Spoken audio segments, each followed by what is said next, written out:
নমস্কার বন্ধুরা, স্বাগত জানাই আমাদের নতুন ভিডিওতে। আজ এক বিশেষ দিনের বিশেষ যাত্রা। আজ কালী পুজো, আর আমরা চলেছি শান্তিপুরের ঐতিহ্যবাহী এবং বিখ্যাত সব কালী প্রতিমা দর্শন করতে।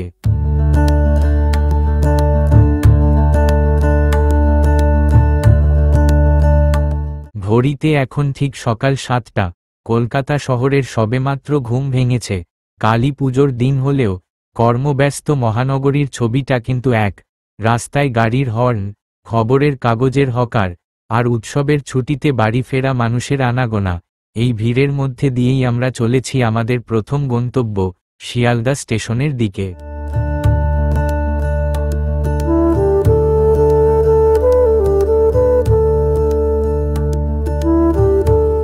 দেখতে দেখতে আমরা পৌঁছে গেলাম শিয়ালদা স্টেশন।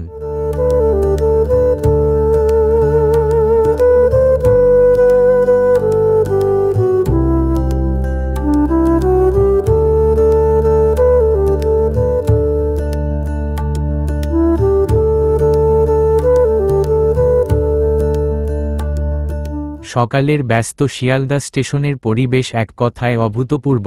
লক্ষ লক্ষ মানুষের কোলাহল, নিত্যযাত্রীদের দৌড়ঝাঁপ, হকারদের হাঁকডাক, আর অসংখ্য ট্রেনের অবিরাম আনাগোনা। এই দৃশ্য শিয়ালদা স্টেশনের প্রতিটি দিনকে এক নতুন গতি দেয়। কালীপূজার দিন হলেও ভিড়ে কোনো কমতি নেই। এই ভিড়ের মধ্যেই এক ফাঁকে আমরা সেরে নিলাম সকালের জলখাবার।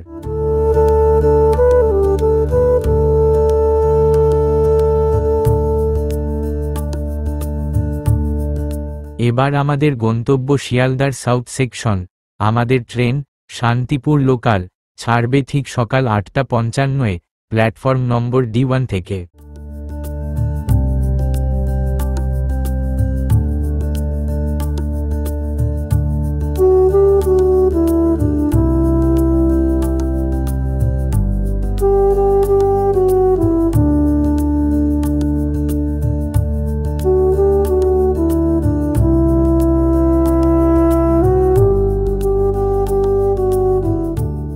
ট্রেন একদম সঠিক সময়ে এসে গেল, আর আমরাও ভিড় ঠেলে উঠে পড়লাম নিজেদের আসনে।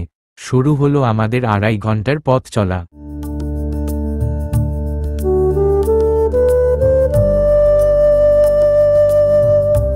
শিয়ালদা থেকে ছেড়ে আমাদের train Bidhannagar road, Dumdum, Belgharia, Barrackpore, Naihati junction, Kanchrapara, Kalyani, Ranaghat junction, একের পর এক স্টেশন পেরিয়ে পৌঁছবে শান্তিপুর স্টেশনে প্রায় বেলা 11টার সময়।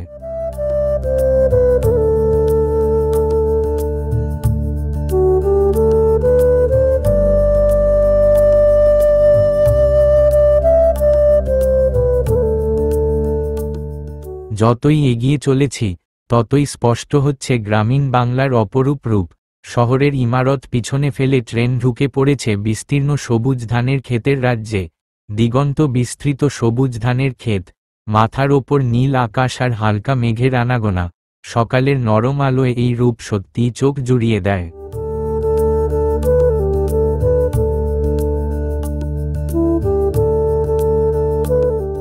অবশেষে চূর্ণী নদী পার হয়ে আমরা এসে পৌঁছালাম শান্তিপুর স্টেশনে।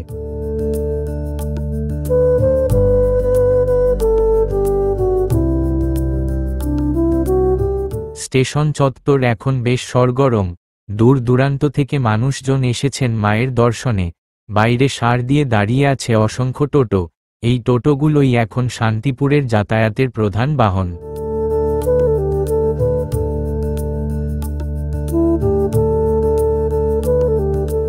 আমরাও একটা টোটো নিলাম। জনপ্রতি 25 টাকা ভাড়ায়। আমাদের গন্তব্য শহরের কেন্দ্র মতিগঞ্জ।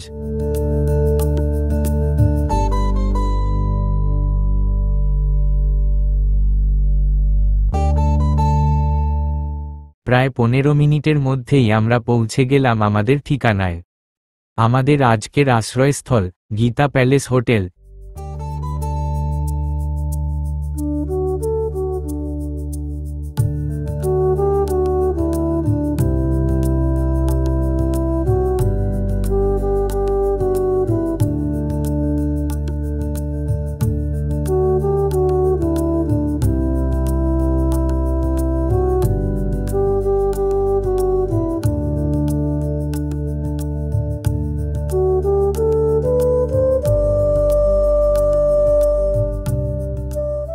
এই হোটেলটি বেশ বড়, এখানে গাড়ি পার্কিংয়ের সুব্যবস্থা আছে। একতলায় রয়েছে বিশাল ডাইনিং হল, যেখানে আপনি লাঞ্চ আর ডিনার দুটোই পেয়ে যাবেন।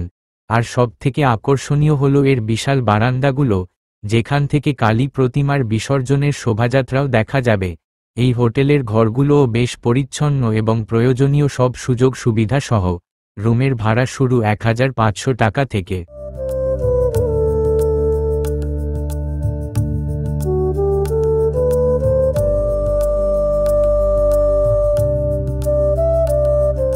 ঘরে ব্যাগপত্র রেখে সময় নষ্ট না করে আমরা সরাসরি চলে এলাম দুপুরের লাঞ্চের জন্য।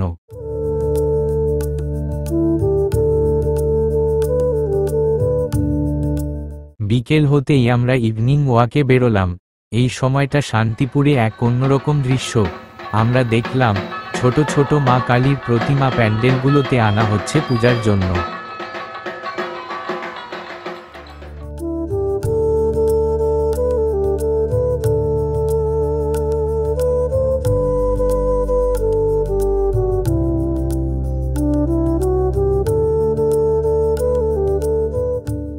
পথে যেতে যেতে আমরা একটু চায়ের বিরতি নিলাম।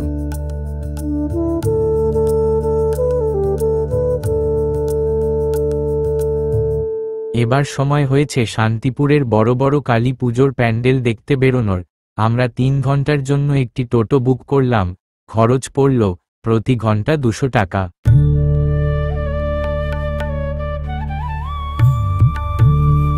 টোটো চলতে শুরু করেছে। চারপাশ ঝলমল করছে হরেক রকম আলোয়। শান্তিপুর শহর যেন এক উৎসবের মেজাজে সেজে উঠেছে। যাত্রা শুরুর মুখেই দেখলাম একটি সুন্দর মা কালীর প্রতিমা প্যান্ডেলের দিকে এগিয়ে আসছে। চোখ ফেরানোই দায়।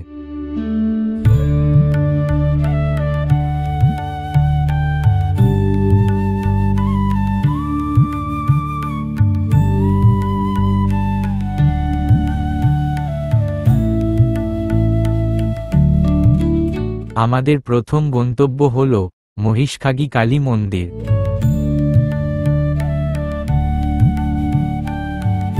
এখানে ভক্তদের উপচে পড়া ভিড়। দেবীকে দর্শন করে সবাই ভক্তিভরে প্রার্থনা করছেন। স্থানীয়দের বিশ্বাস এখানে মা অত্যন্ত জাগ্রত এবং তিনি ভক্তদের মনোকামনা পূরণ করেন।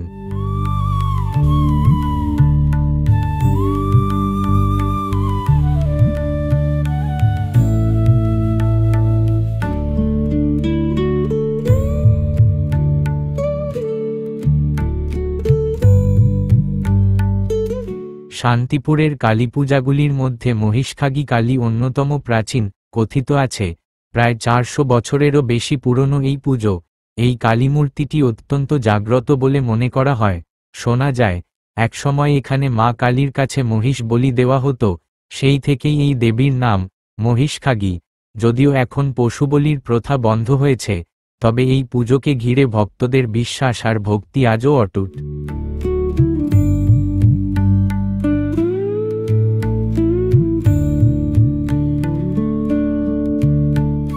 এরপর আমরা পৌঁছলাম শ্রী বোমবাট কালীর প্যান্ডেলে।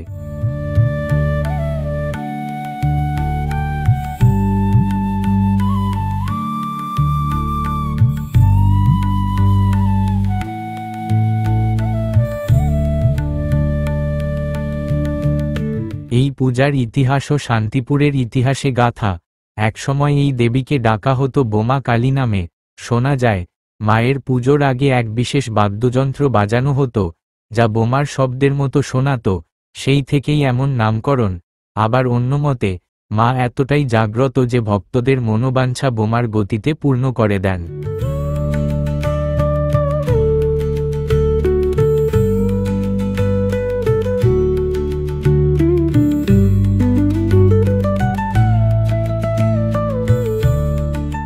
এবার আমাদের গন্তব্য কাশ্যপপাড়া বারোয়ারি কালী পূজা।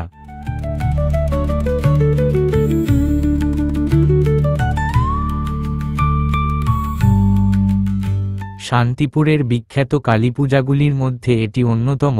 এই বারোয়ারি কালীপূজা প্রায় 500 বছরের পুরনো।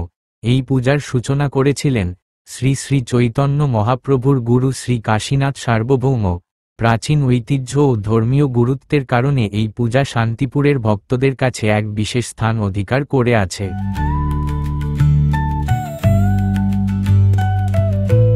এরপর আমরা চলে এলাম সাধনা কালী পূজা প্যান্ডেলে।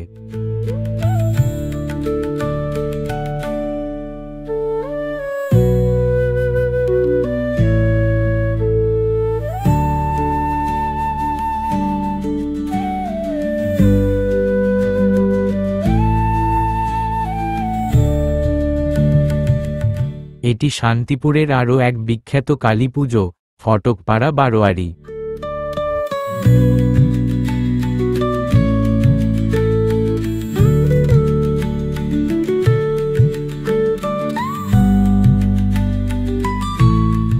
আমাদের পরবর্তী গন্তব্য গুলবাজ গোষ্ঠীর কালী পূজা প্যান্ডেল।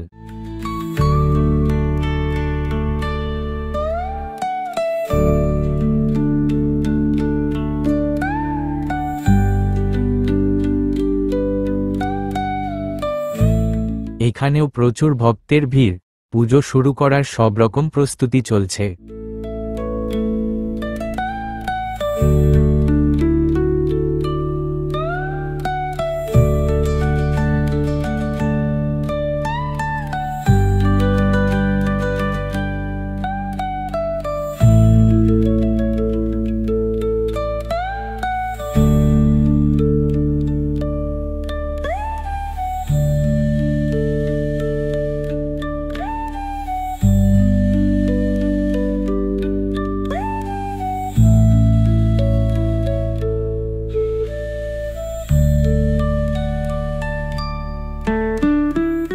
এবার আমরা পৌঁছলাম শান্তিপুরের সবথেকে বিখ্যাত কালী, আগমেশ্বরী কালীর কাছে। কালী পূজার দিন মায়ের দর্শনে এখানে ভিড় উপচে পড়েছে।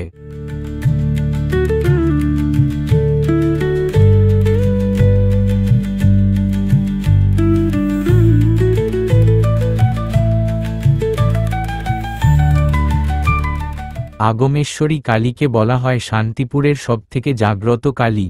এর ইতিহাস প্রায় 500 বছর পুরনো। শোনা যায় এখানে একসময় নরবলির প্রথা ছিল, যা পরে বন্ধ হয়। কালী পুজোর কয়েকদিন আগে থেকে এখানে বিশেষ তান্ত্রিক পূজা এবং ষোড়শ উপাচারে মায়ের আরাধনা শুরু হয়।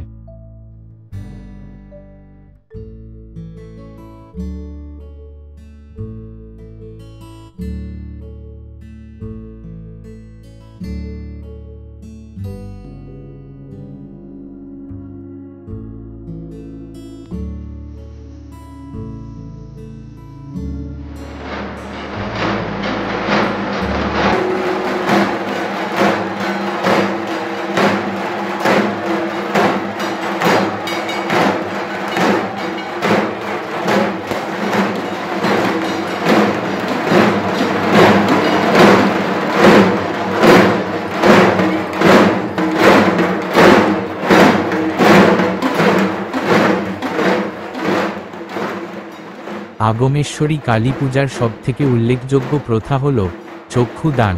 পূজার ঠিক আগে মায়ের প্রতিমার চোখে তুলি দিয়ে চোখ আঁকা হয়। বিশ্বাস করা হয় চোখ আঁকার সঙ্গে সঙ্গে মা যেন জীবন্ত হয়ে ওঠেন এবং এরপর থেকেই পুরোদমে পূজা শুরু হয়।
পূজার পরে এখানে প্রসাদ বিতরণের জন্য কাউন্টার করা হয়েছে, কুপন কিনে প্রসাদ সংগ্রহ করতে হয়।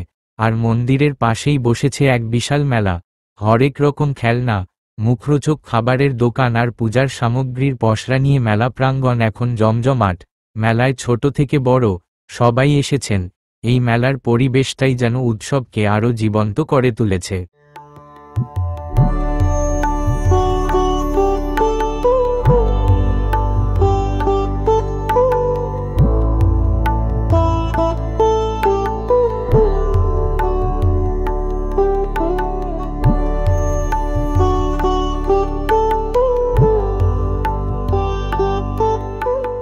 এরপর আমরা এলাম ভাঙ্গিপাড়া বারোয়ারি কালী পুজোতে। এটিও শান্তিপুরের আরও এক পুরনো এবং ঐতিহ্যবাহী পুজো।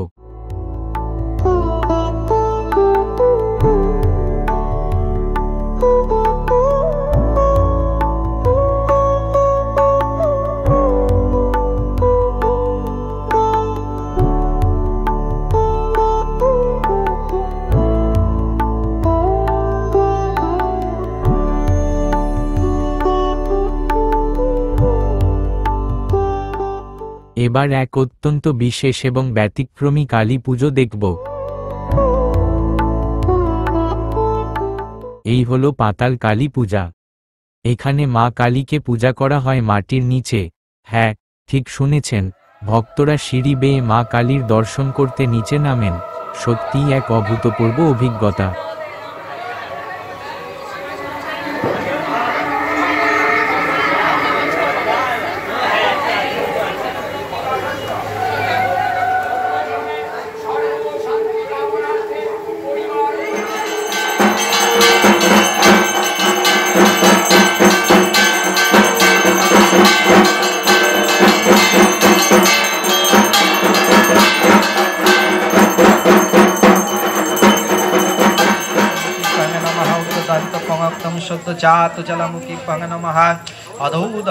বিভিন্ন প্যান্ডেল ঘোরার সময় হঠাৎ দেখলাম একটি প্যান্ডেলে কালী পুজো শুরু হয়ে গেছে।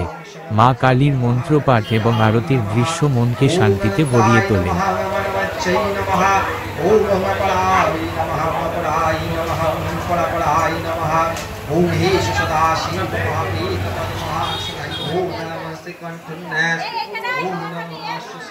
এবার আমরা দেখব শান্তিপুরের দুটি সবচেয়ে বিখ্যাত এবং ঐতিহ্যবাহী কালী পুজো, ঘর চাঁদুনি এবং বাহির চাঁদুনি।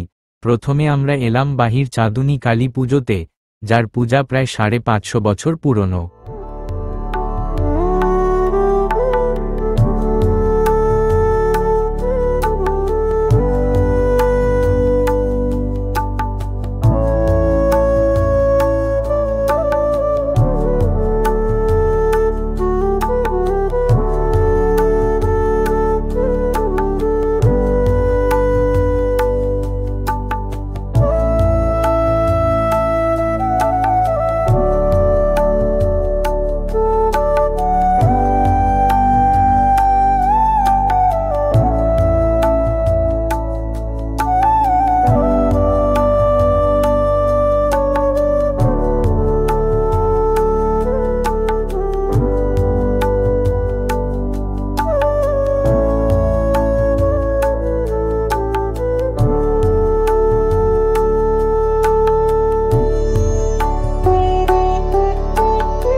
এরপর আমরা দেখলাম ঘর চাঁদুনি কালী পূজা, যার ইতিহাস প্রায় 350 বছরের। ভক্তদের বিশ্বাস, এই দুই চাঁদুনি মা ভক্তদের মনোকামনা পূরণ করেন। এই দুই প্রতিমার বিসর্জনেও রয়েছে এক অনন্য ইতিহাস। আজও এই দুটি প্রতিমা কাঁধে করে নিরঞ্জনের পথে নিয়ে যাওয়া হয়।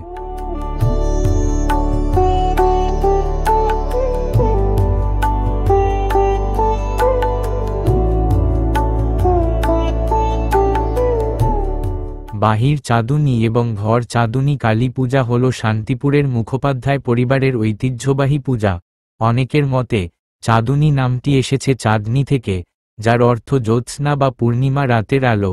এক প্রচলিত কিংবদন্তি অনুসারে মুখোপাধ্যায় পরিবারের দুই নিষ্ঠাবান ব্রাহ্মণ, কাশীনাথ সার্বভৌম ও গোপীনাথ সার্বভৌমের সময় এই পূজার সূচনা হয়।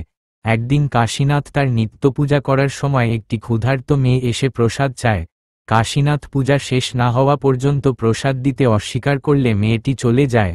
এরপর কাশীনাথের স্ত্রী স্বপ্নে সেই মেয়েটিকে দেখেন, যিনি ছিলেন স্বয়ং দেবী কালী। স্বপ্নে দেবী জানান যে প্রসাদ না দেওয়ায় তার স্বামীর অপরাধ হয়েছে এবং এই অপরাধ খণ্ডানোর জন্য দেবীর মতো মূর্তি তৈরি করে পূর্ণিমার রাতে তার পূজা করতে হবে। কাশীনাথের স্ত্রী এই স্বপ্নাদেশ অনুযায়ী মূর্তি তৈরি করেন। যেহেতু পূর্ণিমার রাতে দেবীর স্বপ্নাদেশ ঘটেছিল, তাই মায়ের নাম হয় মা চাঁদুনী। পরবর্তীকালে কার্তিক মাসের অমাবস্যা তিথিতে দেবীর আরাধনা শুরু হয়।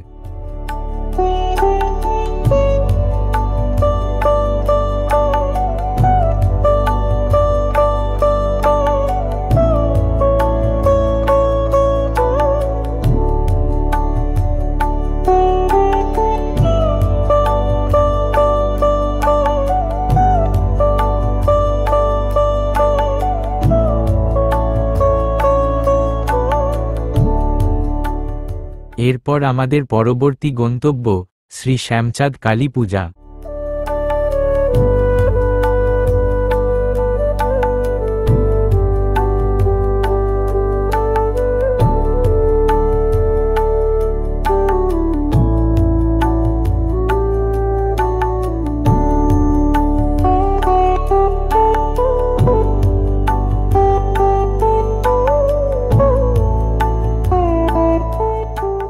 এরপর আমরা পৌঁছলাম বৈষ্ণব পাড়া বারোয়ারি কালী পূজায়। এই প্যান্ডেলে তখন পুজো চলছিল। ঢাকের আওয়াজ, মায়ের আরতি, সব মিলিয়ে এক পবিত্র পরিবেশ।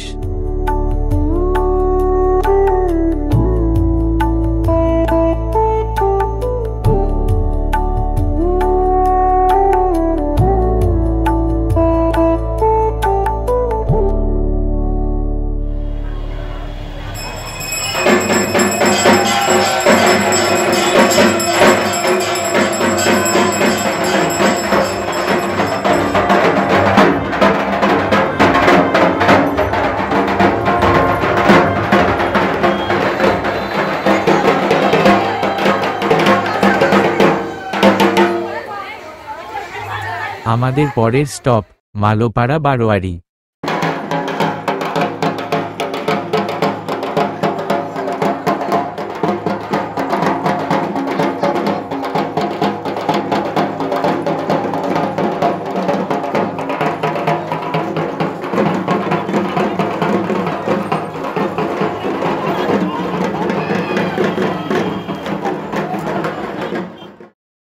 অবশেষে আমরা পৌঁছে গেলাম আমাদের আজকের শেষ গন্তব্যে, বিখ্যাত বামা কালী পূজা।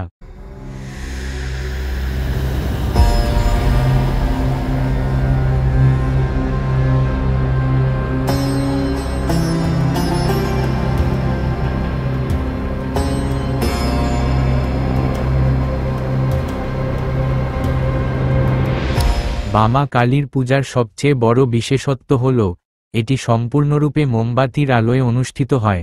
প্যান্ডেলের ভেতরে শুধু মোমবাতির মৃদু আলো, যা এক অসাধারণ ও মায়াবী পরিবেশ সৃষ্টি করে। শোনা যায় এই বামা কালী মায়ের পুজো প্রায় ৩০০ বছরের পুরনো। এখানে মা কালীকে বাম দিকে মুখ করে পূজা করা হয়, যা খুবই বিরল।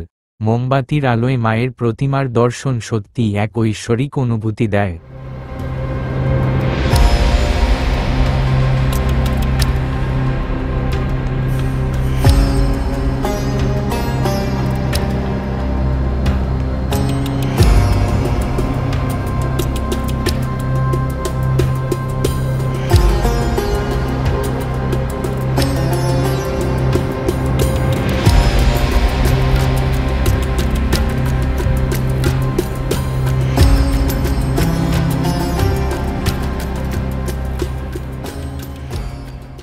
এতগুলো প্যান্ডেল ঘুরে এবার আমরা সত্যিই ক্লান্ত, তাই ডিনারের জন্য চলে এলাম হইচই রেস্টুরেন্টে। ডাকঘর এবং নেতাজি মূর্তির কাছাকাছি এই রেস্টুরেন্টটি। রাতের খাবার খেয়ে এবার হোটেলে ফেরার পালা।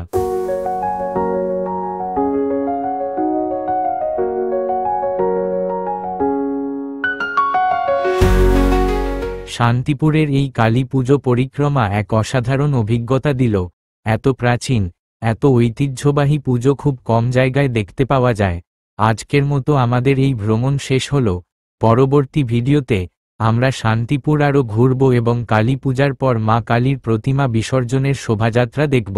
সেই ভিডিও দেখার জন্য আমাদের চ্যানেলটিকে অবশ্যই সাবস্ক্রাইব করে রাখবেন। কেমন লাগলো আমাদের এই যাত্রা কমেন্ট করে জানাতে ভুলবেন না। সবাই ভালো থাকবেন, সুস্থ থাকবেন। শুভ দীপাবলি।